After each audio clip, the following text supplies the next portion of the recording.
রমাদান যদি পেয়ে যান তাহলে প্রথম রমাদানে সিজদায় পড়ে আল্লাহর কাছে লম্বা সময় ধরে একটা শুকরিয়ার সিজদা দিবেন। আধা ঘন্টা, 1 ঘন্টা, 2 ঘন্টা পর্যন্ত একটা সিজদায় পড়ে আল্লাহকে বলবেন, আল্লাহ কত মানুষকে তুমি মাটির তলে দিয়েছো, আমাকে আল্লাহ রমাদান পাওয়ার তৌফিক দিয়েছো, এর শুকরিয়া আদায় করে শেষ করা যাবে না, ঠিক কিনা?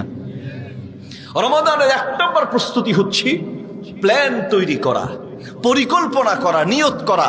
বুখারী শরীফে হাদিসটি আছে, মিশকাতে আছে, মুসনাদে আহমদে আছে।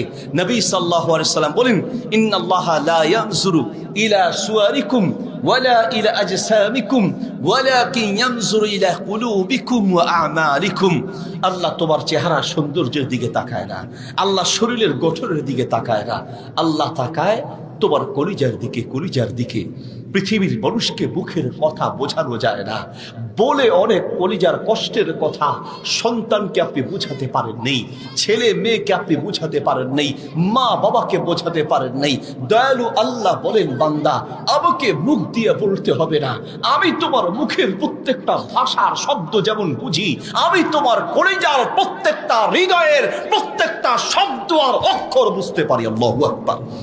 খালি হৃদয় একটু টান, একটু আকর্ষণ, একটু মায়া, একটু ভালোবাসা, একটা প্ল্যান, এই প্ল্যান আর এই টান, এটা আপনার নাজাতের ওসিলা হয়ে যেতে পারে। সুবহানাল্লাহ বলেন।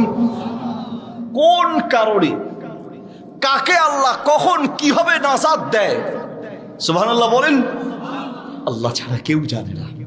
হৃদয়টাকে ফ্রেশ রাখার চেষ্টা করবেন। একটু রমাদান আসার আগে রমাদানের আমলগুলোর জন্য একটু প্ল্যান করেন, প্রস্তুতি গ্রহণ করেন। আল্লাহ আমাদেরকে তৌফিক দান করুন।